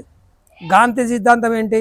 మొత్తం స్వాతంత్రోద్యమంలో ఆయన జీవితాంతరం స్వాతంత్రోద్యమం కోసము ధారపోసి ఆయన మరణించాడు. ఈ మార్క్స్ సిద్ధాంతం అనేటువంటిది వర్గ పోరాటం. వర్గాలు, ఈ సమాజాన్ని వర్గాలుగా చూశాడు. పేద వర్గాలు, ధనిక వర్గాలు, ఈ వర్గాలుగా చూసి పేద వర్గాలను ధనిక వర్గాలు దోపిడీ లేకుంటే కమ్యూనిస్ట్ పార్టీ ఉండదు, దోపిడీ ఉంటే కమ్యూనిస్ట్ పార్టీ ఉంటుంది. దోపిడీ ఈరోజు తగ్గిందా పెరిగిందా? పెరిగింది, విపరీతంగా పెరిగింది. కమ్యూనిస్టులకు విపరీతమైనటువంటి అవకాశాలు వస్తాయి. అంతే తప్ప ఏదో మా బలహీన పడిపోయారు, కమ్యూనిస్టుల కాలం చెల్లింది అని చెప్పి అంటే ఈరోజు ట్రంప్ ఎవరిని చూసి భయపడుతున్నాడు? చైనాను చూసి భయపడుతున్నాడు. చైనా మొత్తం ప్రపంచంలో తన అన్ని దేశాలకి తన వస్తువులను అమ్ముకొని వ్యాపారం చేసుకొని బాగా లాభపడ్డారు వాళ్ళు. నేను ఈ ఒక మాటలో చెప్పాలంటే చైనా ఈక్వల్ అమెరికా కాడికి వచ్చింది. అమెరికాలోనే మేయర్ ఎన్నికల్లో కమ్యూనిస్టు ఆయనకు ఓట్లు వేయద్దన్నాడు. మేయర్ గెలిచాడా? గెలిచాడు. ఇంకొక అమ్మాయి కూడా గెలిచిందా? ఇప్పుడు ట్రంప్ అందరి వ్యాపారస్తులు ఎంబడబెట్టుకొని చైనాకు పోయాడు. ఎందుకు పోయాడు? చైనాకి ఎందుకు పోయాడు? ఒరే నాయన, నీవి ఆ ఉత్పత్తి సాధనాలన్నీ కూడా మీరు బంద్ చేసేస్తే మా వ్యాపారాలు దెబ్బతింటాయి, నువ్వు ఏదో చేస్తున్నావు చైనాతో అని చెప్పని వ్యాపారస్తులను ఎంబడబెట్టుకొని పోయాడు. ఒకటి పోవాలి కదా. అందుకే కమ్యూనిజం అనేటువంటిది అదేదో ఎవరో కాలం చెల్లింది కాదు. కమ్యూనిస్ట్ పార్టీ అనేటువంటి దోపిడీ లేకుంటే కమ్యూనిస్ట్ పార్టీ పోతుంది. ఓకే. దోపిడీ ఉన్నంత కాలం కమ్యూనిస్ట్ పార్టీ ఉంటుంది. ఓకే. ఇప్పుడు సూర్యుడు ఎంత సత్యమో, సూర్యుడు ఉదయించటం అస్తమించటం ఎంత సత్యమో, మార్క్స్ రాసినటువంటి సిద్ధాంతం కూడా అంతే సత్యం. ఓకే. ఆ దాని ఆధారంగానే ఈరోజు అనేక దేశాల్లో ఇప్పుడు మన దగ్గర మీరు చూస్తే శ్రీలంకలో ఏం జరిగిందే, మొత్తం జనం తిరగబడి ప్రభుత్వాన్ని కొలుగొట్టి పడేశారు. అవును. నేపాల్లో ఏం జరిగింది, జనజీవన్ అక్కడ ఏం జరిగింది. అది కమ్యూనిస్టు ఎర్ర జెండా ఏ జెండా కాదు. ప్రజలు దోపిడీకి వ్యతిరేకంగా తిరగబడతారని మార్క్స్ చెప్పాడు. ఓకే. ఇప్పుడు మన దగ్గర జనజీవ ఉద్యమం వచ్చింది, ఓకే. తిరగబడుతున్నారు. అది మార్క్స్ చెప్పిన సిద్ధాంతం ఆధారంగానే కదా. సిద్ధాంతం అక్కడ ప్రాణం పోసుకుంటుందని మీరు అంటున్నాను. అందుకే ఏంటంటే కమ్యూనిస్టులకు కాలం చెల్లలేదు. ఒక్క మాటలో చెప్పాలంటే ప్రజల ఆర్థిక స్థితిగతుల్లో కొన్ని మార్పులు వచ్చినాయి. ఓకే. గతంలో ఉండే పేదరికం కంటే ఇప్పుడు కొంచెం పర్వాలేదు. ఓకే. ఈ పరిస్థితులు ఏంటంటే ఇది ఒక ఏమైపోయిందంటే కన్వేర్ బెల్ట్ లాగా తన జీవితం అయిపోయింది ప్రతి కుటుంబాన్ని. కన్వేర్ బెల్ట్ లాగా సినిమా చూశారు కదా, అట్లా సిస్టమ్ అయిపోయింది. ఆ సిస్టంలో ఈరోజు ప్రతి ఒక్కడు పని చేసుకోకుండా బతకలేమనేటువంటి పరిస్థితికి వచ్చారు. రెండోది ఏం చేశారు, వచ్చిన తర్వాత తాగి పడుకోమని చెప్పి మొత్తం మద్యాన్ని ఏరులై పారిస్తున్నారు. ఇప్పుడు వీళ్ళందరూ ఐక్యంగా కూర్చొని మాట్లాడుకోవడానికి కోసం అవసరమైన చట్టాలన్నీ రద్దు చేసి పడిస్తున్నారు. ఇప్పుడు కార్మిక చట్టాలని 20 మొత్తం కోడ్ల కిందకి మార్చేశారు. 20 చట్టాలను 4 కోడ్ల కిందకి మార్చేసి కార్మికులకు హక్కులు లేకుండా చేస్తున్నారు. ఎందుకు చేస్తున్నారు అంటే కార్మికులు ఎక్కువ దోపిడీ చేసుకోవడం ద్వారా కార్పొరేట్లకు లాభాలు చేకూర్చాలి. మీరు దోపిడీకి అనుకూలంగా మీరు ప్రభుత్వ యంత్రాంగాన్ని మొత్తం మారుస్తుంటే ప్రజలు ఎర్ర జెండా పట్టుకొని వస్తారా, పచ్చ జెండా పట్టుకొని వస్తారా, ఏ జెండా పట్టుకొని వచ్చినా తిరుగుబాటు మాత్రం గ్యారంటీ అవుతుంది.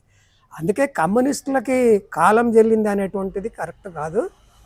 కమ్యూనిస్టులు ఎక్కడ దోపిడీ ఉంటే అక్కడ కమ్యూనిస్టులు ఉంటారు, కమ్యూనిస్టు సిద్ధాంతం ఉంటుంది అనేటువంటిది అర్థం చేసుకోవాలి. అంతేగాని కాలం చెల్లింది అనేటువంటిది తప్పది. అయితే మనం చూస్తూ ఉన్నాము ఈ మధ్యన ఈ వామపక్ష రాజకీయాలపై యువత అంత ఇంట్రెస్ట్గా లేరు.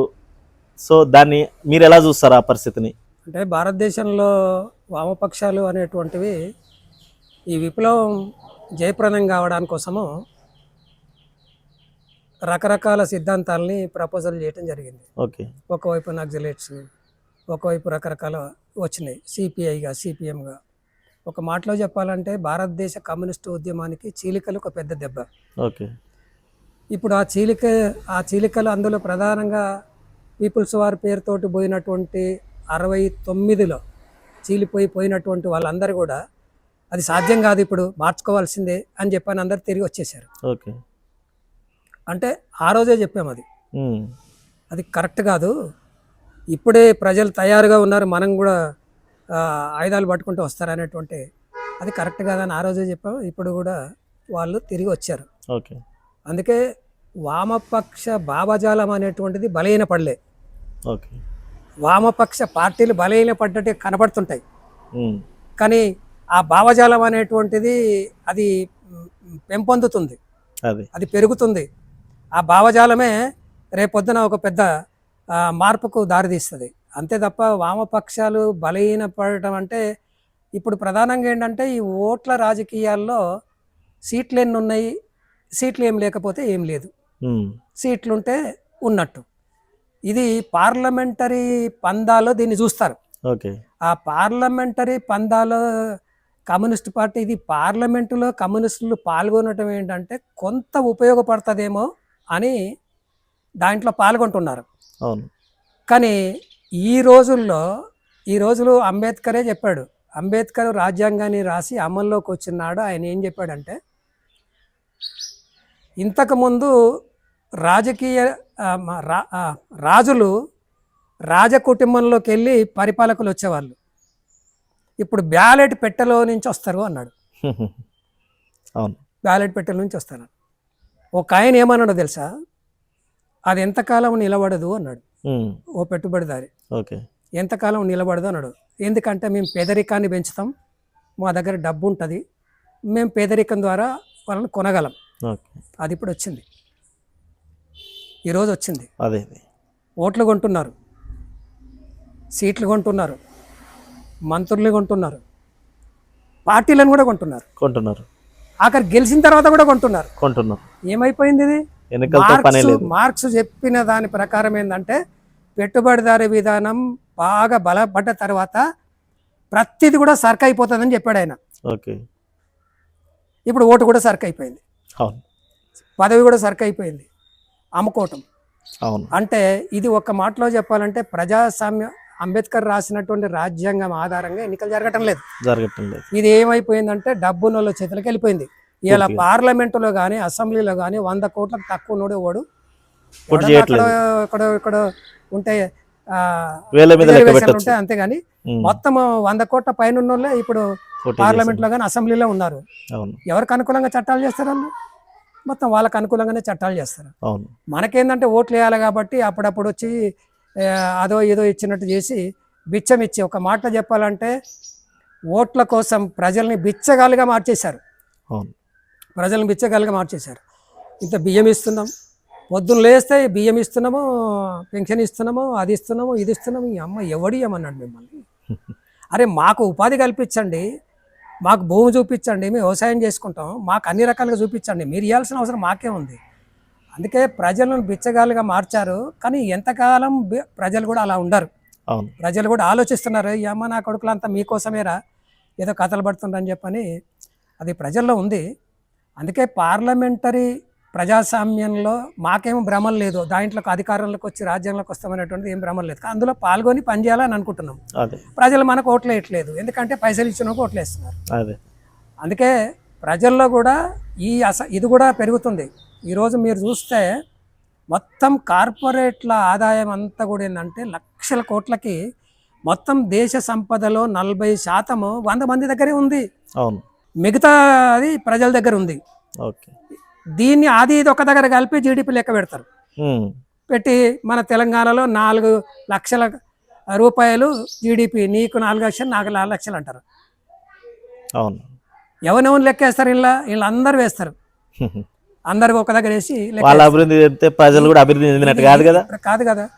అందుకే ఈ రోజుకి పేదరికంలో దాదాపు భారతదేశంలోనే 30 కోట్ల మంది అతి దరిద్రంలో ఉన్నారు.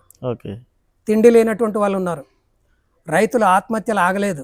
100 రోజులు 1 సంవత్సరం పాటు పోరాటం జరిగింది, చూసినావు కదా. నల్ల చట్టాలకు వ్యతిరేకంగా. అందుకే ఈరోజు పాలకులు తీసుకొచ్చినటువంటి సంక్షేమ పథకాలు ప్రజలకు ఆశ చూపి మొత్తం వ్యవస్థను కోట్లాది రూపాయలు దోపిడీ చేసేటువంటి ఒక వ్యాపార సంస్థగా దీన్ని మార్చేశారు. ఇది ఒక వ్యాపార సంస్థ. ఇప్పుడు నీకు వ్యాపారస్తులందరూ ఎమ్మెల్యేలు, ఎంపీలు అయినారు. వ్యాపారస్తులు నువ్వు ఒకరొక్కరిని చూడు, విద్యా వ్యాపారం వాళ్ళదే, వైద్య వ్యాపారం వాళ్ళదే, బొగ్గు వాళ్ళదే, కాంట్రాక్టులు వాళ్ళే, ప్రాజెక్టులు వాళ్ళే, మొత్తం వాళ్ళే. ఏం ప్రజాస్వామ్యం అండి? ప్రజాస్వామ్యాన్ని కూని చేసే విధంగా ఉన్నాయంటారు రాజకీయాలు. అంబేద్కర్ చెప్పింది ఏంటంటే ప్రజలే ఓట్లు వేస్తారు, ప్రజలే ఎన్నుకోబడతారు, ప్రజలే పరిపాలిస్తారు అన్నాడు. ఇప్పుడు ఎవరు పరిపాలిస్తున్నారు? వ్యాపారస్తులు. ఇది ఈరోజు రాజకీయ పరిస్థితి. అదే యువత కూడా ఇప్పుడు ఈ కమ్యూనిజం భావజాలం పట్ల కొద్దిగా ఇంట్రెస్టింగ్ గా లేదన్నది కూడా ఒకటి బాగా హైలైట్ పాయింట్ చేస్తున్నారు. ప్రజలకు యువకుల్లో కూడా మనం అంత తేలిగ్గా కూడా అంచనా కట్టడానికి వీల్లేదు. యువకుల్లో కూడా అసహనం పెరుగుతుంది. కారణం ఏంది? ఈరోజు ఎంతో అంత చదువుకున్న వాళ్ళందరూ అమెరికాలో ఉద్యోగాలు చేస్తున్నారు. మన దగ్గర ఉన్న వాళ్ళందరికీ ఉద్యోగాలు ఏం లేవు. 10,000కు 20,000కు 10,000కు 20,000కు పనిచేస్తున్నారు. ఎక్కడైనా ఇప్పుడు అంతే నడుస్తుంది. నీకు 26,000 రూపాయలు ఉంటే తప్ప బతకలేరు. ఇప్పుడు మొత్తం క్యాలరీలు, ఆహారం, అవన్నీ ఖర్చులు వేస్తే 26,000 అన్నా ఉండాలి మినిమం వేజెస్ అని చెప్పని మనం కొట్లాడుతున్నాం. ఇప్పుడు అటువంటి వాళ్ళు చాలా మందికి అటువంటి మినిమం వేజెస్ దొరకటం లేదు, చాలా తక్కువ వేతనాలతో బతుకుతున్నారు. అందుకే ఈ వ్యవస్థలో యూత్లో కూడా ఇప్పుడు మొన్న జంజీ ఉద్యమం వచ్చింది. జంజీ ఉద్యమంలో వాళ్ళు నిలబడ్డ తీరు చూసావా? అవును. వాళ్ళు నిలబడ్డ తీరు అమోఘమైనటువంటిది. పోలీసులు కొడుతుంటే కొట్టుకోరాయికి ఎంత కొట్టుకుంటావు కొట్టుకో అని నిలబడ్డారు. అవును. ఆడపిల్లలు మా బీజేపీ కుటుంబమే మా కుటుంబం, కానీ మేము ఖచ్చితంగా దీని మీద చర్య తీసుకోవాలని చెప్పని వచ్చారు. మేము రాజకీయాలు చేయడానికి రాలేదని నాయకుల పిల్లలు కూడా వచ్చి పాల్గొన్న పరిస్థితి మనం మనం చూసినాం. అంతకుముందు ఆ చైతన్యం కూడా ఉందా లేదా అని అనుకున్నాం, ఉమ్. కానీ మనకు అదేం కనపడ్డది? ఆ చైతన్యం, ఆ పోరాటానికి అక్కడ ఎట్లుంటున్నారు, వీళ్ళు ఏం తింటున్నారు అని చెప్పంటే ఎక్కడెక్కడికెళ్ళో వాళ్ళు భోజనాలు పంపించేశారు. సపోర్ట్గా మొత్తం భోజనాలు పంపించేసి దాన్ని విజయవంతం చేసి రాజీనామా పెట్టించే పరిస్థితి వచ్చింది. అవును. అందుకే యూత్లో కూడా నేను అమెరికాలో మా ఫ్రెండ్ ఒక ఆయన ఉంటాడు, ఆయన అడిగాను, ఏంటి ఇప్పుడు అమెరికాలో కూడా లెఫ్ట్ భావాలు పెరుగుతున్నాయి అని చెప్పి, చైనా ప్రభావం ఉంది అని చెప్పి అంటున్నారు, నిజమేనా అంటే నిజమే అన్నాడు. నిజమే అన్నాడు. ఓకే.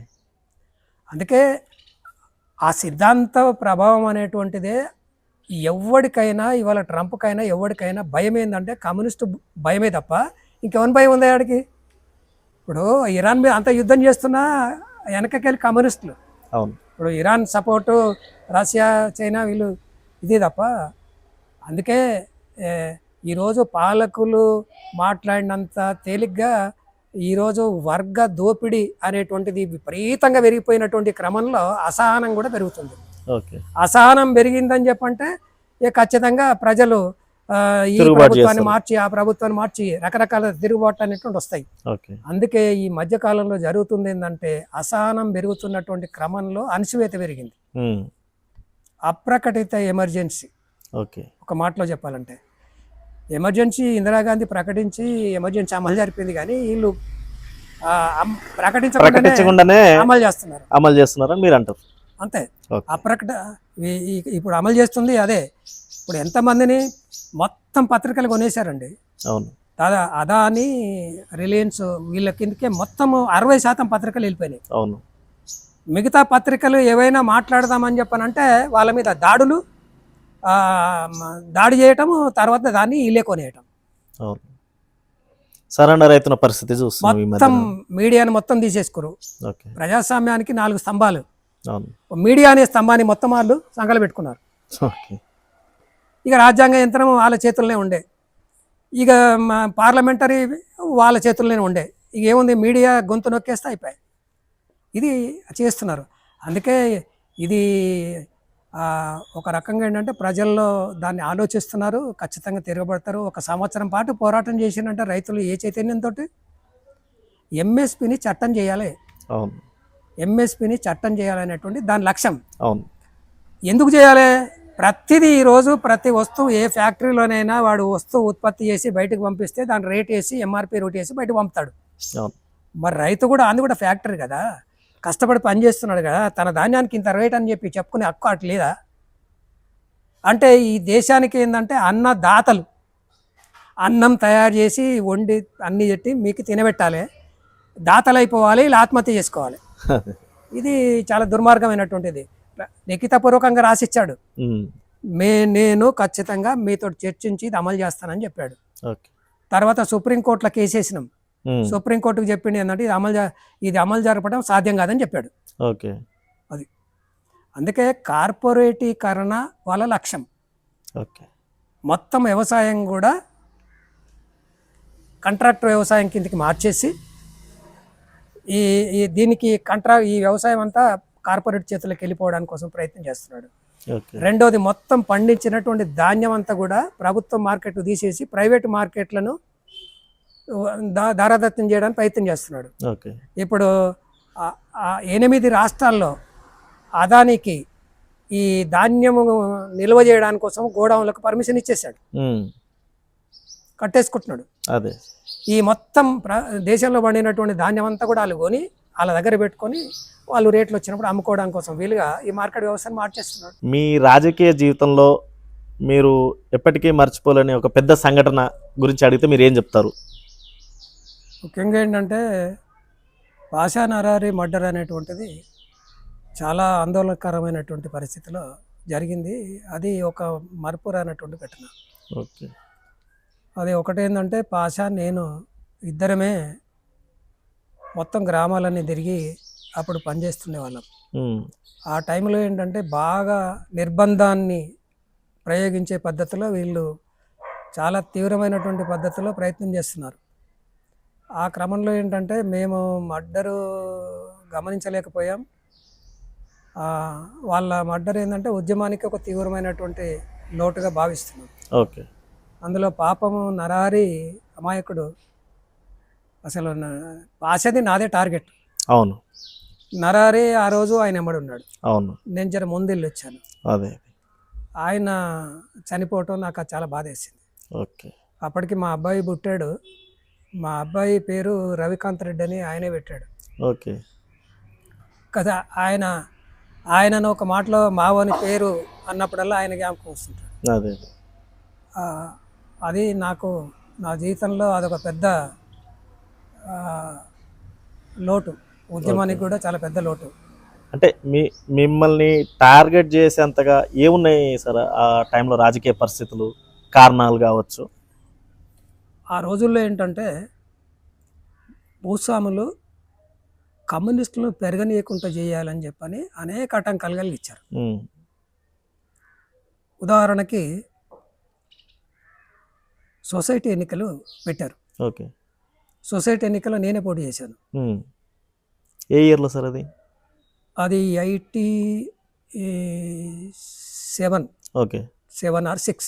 ఉమ్, ఆ పోటీ చేసినప్పుడు మొత్తం సొసైటీ, మొత్తం మండలం, సగం మండలం దీనికే ఉండే. ఓకే. ఆ టైంలో ఏంటంటే ఆ, మనం గెలవడానికి అన్ని అవకాశాలు ఉన్నాయి. ఉమ్, మొత్తం ప్రచారం చేశాం. మొత్తం ప్రచారం చేసి రేపు పోలింగ్, ఉమ్, ఇవాళ స్టే తెచ్చింది శకలం శ్రీనివాసరావు.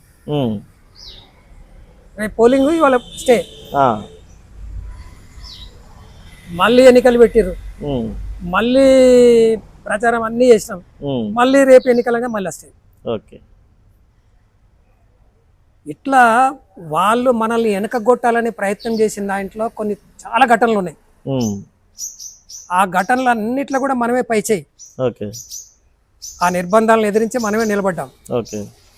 అసలు అప్పుడు ఆ పరిస్థితులు ఏంటంటే ఇక్కడ యువజన సంఘం గొడవ ఒకటి జరిగింది. ఉమ్, వెంకటేశ్వర యువజన సంఘం అనేటువంటి ఒకటి ఉంది ఆరుట్లో. అవును.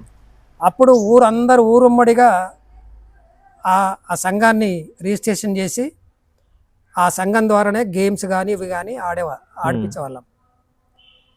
దానికి ఎన్నికలు పెట్టాలనే వాదన తీసుకొచ్చారు. ఉహుం, ఎన్నికలు పెడితే మనం ఏం చెప్పినాం అంటే సభ్యత్వం రుసుము 10 రూపాయలు పెట్టండి, ఎక్కువ పెట్టొద్దు ఉమ్, అని మనం చెప్పాం. ఓకే. లే 20 రూపాయలు పెడతాం. ఉమ్, మనం పేదోళ్ళకి అప్పుడు 10 రూపాయలు చాలా కష్టం. అవును. 10 రూపాయలు పెట్టమని చెప్పి 3 లెటర్లు రాశాం. ఉమ్, ఆ లెటర్లు తొంగలో దొక్కిండ్రు. అప్పుడు తాలూకా ఉంది. ఉమ్, తాలూకా అప్పుడు సమితి ప్రెసిడెంట్ కంబాలపల్లి యాదగిరెడ్డి, ఉమ్, ఆయన దగ్గర పోయి సంప్రదించి ఆ లేఖపక్షంగా ఎన్నికలు జరిపేసుకున్నారు. ఉహుం, వాళ్ళ కూర్చున్నారు, లోపల కూర్చొని కమిటీని ఫామ్ చేసుకొని చాపట్లు కొట్టి బయటకు వెళ్ళారు. ఉహుం. మేము బయటనే ఉన్నాం. మీ ఇన్వాల్వ్మెంట్ లేదు? మమ్మల్ని పిలుస్తలేరు కదా. మేము మా సభ్యత్వం అంతా చేర్పించినాం, 120 మంది చేర్పించినాం, వాడ పెట్టుకొని ఉన్నాం. అది తీసుకోవట్లేదు. ఉమ్, ఓకే, మేము వెంబడే సమావేశం అయ్యాం. ఉమ్, వెంబడే సమావేశం ఏం చేసాం, వాళ్ళు ఏర్పాటు చేసుకున్న ఎన్నిక వాళ్ళ సొంతం. ఉమ్, ఆ బిల్డింగు అందరి పొత్తులది. ఉమ్, వాళ్ళ సొంతం ఎన్నిక కాబడ్డ వాళ్ళు ఆ బిల్డింగ్లో ఉండడానికి లేదు. ఉమ్, నిర్ణయం చేశాం ఉమ్, అందరం కలిసి. ఉమ్, పోయినాం, అందులో ఉన్నటువంటి సీల్డ్ గీల్డ్ బోర్డు గీడ అంతా తీసి పడేసేసి గ్రామ పంచాయతీ హ్యాండ్ ఓవర్ చేసి ప్రతి ఏమున్నాయి మొత్తం కాడ గ్రామ పంచాయతీ హ్యాండ్ ఓవర్ చేసాం. ఉమ్, దాన్ని రాత్రి పడి పెట్టేసాం. ఉమ్, మొత్తం మన పిల్లలందరిని పిలిచిపోయి టీచర్ని పెట్టి రాత్రి పాఠశాల పెట్టేశాం. ఓకే. దాని మీద బీడీఓ, అప్పుడు బీడీఓ అనేది, ఉమ్, బీడీఓని పిలిచి అరే మీరు తాళం వేసిరంట, మీరు తాళం వేసారా? వేయలేదు సార్, తాళం వేయలేదు, ఉమ్, మేము స్కూల్ నడుపుతున్నాం ఉమ్, అని చెప్పి మనం చెప్పాం. ఓకే. ఈ పంచాయతీ తాలూకాలు పెట్టారు. ఉమ్, తాలూకాలు పిలిస్తే మేము చెప్పాము, మేము జరిగిందంతా మేము చెప్పాము. వాళ్ళు జరిగిందని వాళ్ళ వైపు నుంచి వాళ్ళు చెప్పారు. అందరు విన్నారు, నోరు మూసుకున్నారు, ఏం మాట్లాడలేదు.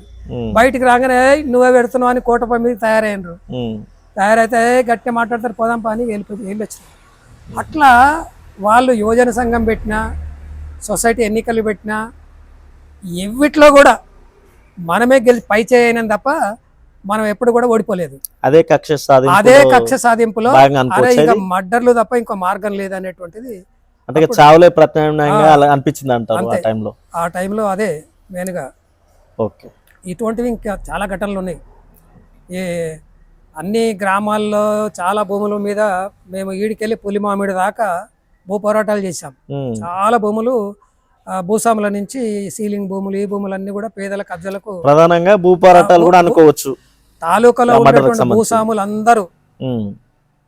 ఈ కమ్యూనిస్టులకు ఆటంకం ఉంది, వీళ్ళని తొలగించుకోవటం మంచిదని చెప్పని తాలూకాలో ఉండేటువంటి భూస్వాముల డబ్బులన్నీ ఉన్నాయి ఈ మర్డర్లో.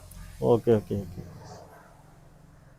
అది అట్లా వాళ్ళు ప్లాన్ చేసి ఒక ఆరిట్లకే పరిమితం కాదు, మొత్తం జిల్లాలోనే ఈ ముఖ్యమైన భూస్వామ్య వర్గం అంతా కూడా ఏంటంటే ఈ మర్డర్కు ప్లాన్ చేయటంలో చాలా ముఖ్యమైన పాత్ర వహించారు. కీలకంగా ఉందని చెప్పొచ్చు. అది కామ్రేడ్ పాషా నరహర్లతో మీకున్నటువంటి సాన్నిహిత్యం గురించి మీరేం చెప్తారు? అంటే మీకున్నటువంటి వాళ్ళతో ఉన్న మీ అనుబంధం గురించి కొద్దిగా మాతో చెప్తారా?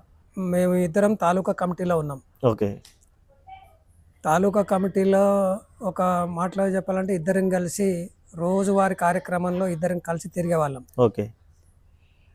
పాషా నిస్వార్థపరుడు. ఓకే.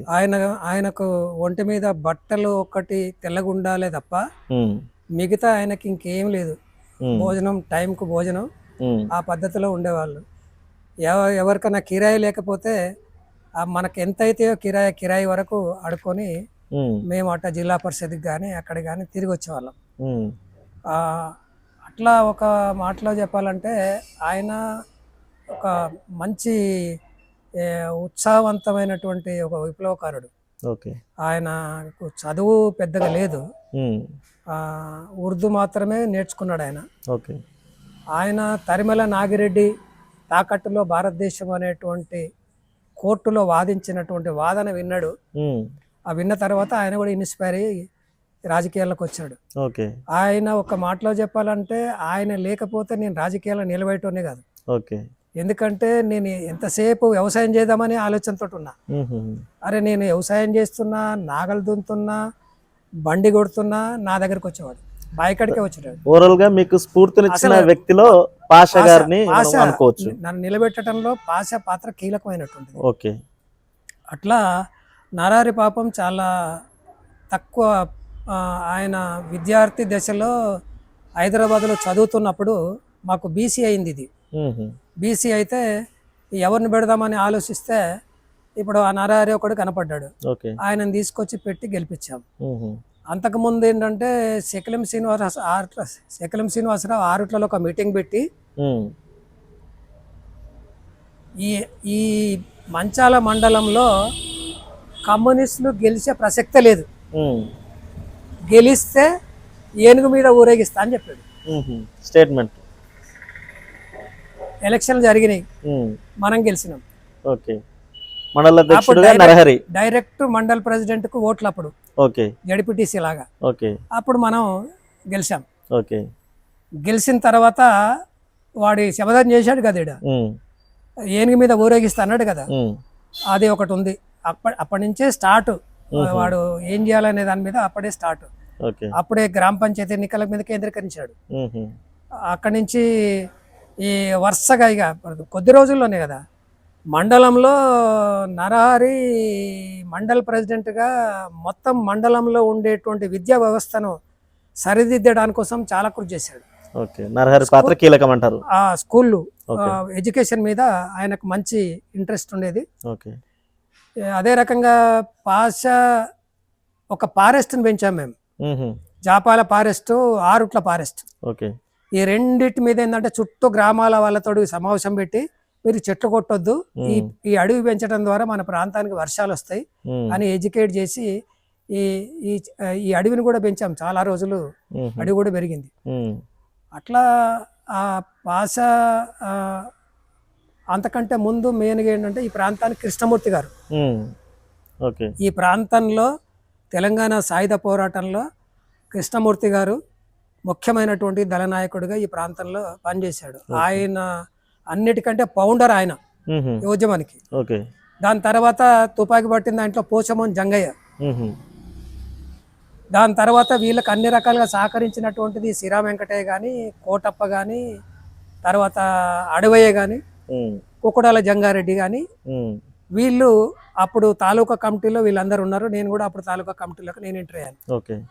అట్లా ఈ మొత్తం టీం అంతా కూడా ఎప్పుడు కూడా ఏంటంటే మండల ప్రజల అవసరాల కోసము, గ్రామాల ప్రజల అవసరాల కోసము, ముఖ్యమైన మౌలిక వసతుల మీద ఖచ్చితంగా ఫైట్ చేసేవాళ్ళు. వాళ్ళు బూర్జో పార్టీలు అయినా కూడా వీళ్ళు ఆయన కూసకపోయాడు కోటప్ప, ఆయన ఆయన సమితిలో సర్పంచ్గా ఉన్నాడు కదా, అప్పుడు సమితిలో సర్పంచ్లకే అవకాశం. మ్మ్. ఆయన చెప్పింది ఇచ్చిందాకా ఆయన కూర్చోడు, మ్మ్. అంత గట్టిగా పట్టుబట్టి చెప్పేటాడు. ఓకే. ఆ రకంగా ఏంటంటే మన తరపున గెలిచినటువంటి వాళ్ళు ఏంటంటే గట్టిగా ప్రజల తరపున నిలబడేటువంటి ప్రయత్నం చేసేవాళ్ళు. ఓకే. అందులో టోటల్గా చూసినప్పుడు ఆ, ఆ, ఈ ప్రాంత ప్రజలకు అవసరమైనటువంటి మౌలిక వసతులకు సంబంధించిన పోరాటం చేయడంలో కమ్యూనిస్టుల పాత్ర చాలా కీలకమైనటువంటి పాత్ర. ఓకే. అందులో పాసా కూడా జిల్లా పరిషత్ కోఆప్షన్ మెంబర్గా ఉన్నాడు ఆయన. మ్మ్. మండల్ ప్రెసిడెంట్ నరహరి నరహరి ఉన్నారు. తర్వాత ఊనా నాయక్ జడ్పీటీసీగా గెలిచాడు. మ్మ్. పాడాల యాదయ్య ఒకసారి ఎంపీపీగా అయిండు, ఒకసారి జడ్పీటీసీగా గెలిచాడు. అవును. అనేక మంది సర్పంచులు ఉండేది. ఈ రకంగా ఏంటంటే ప్రజలు అప్పుడు కమ్యూనిస్టులను వీళ్ళు అన్ని రకాలుగా ప్రజల తరపున నిలబడతారు కాబట్టి అట్లా ఎంపిక చేసుకోవడం జరిగింది, అట్లా పరిపాలన కూడా జరిగింది. అందుకే ఇప్పుడు ఆ పరిస్థితుల్లో ఇప్పుడు చూసినప్పటికీ చాలా చేంజెస్ అనేటువంటి వచ్చినాయి, చాలా భిన్నంగా ఉన్నాయి ఇప్పుడు ఆ భిన్నంగా ఉన్నాయి. ఆ భిన్నంగా ఉండడానికి కోసం కార్లు కూడా విశ్లేషిస్తున్నాయి.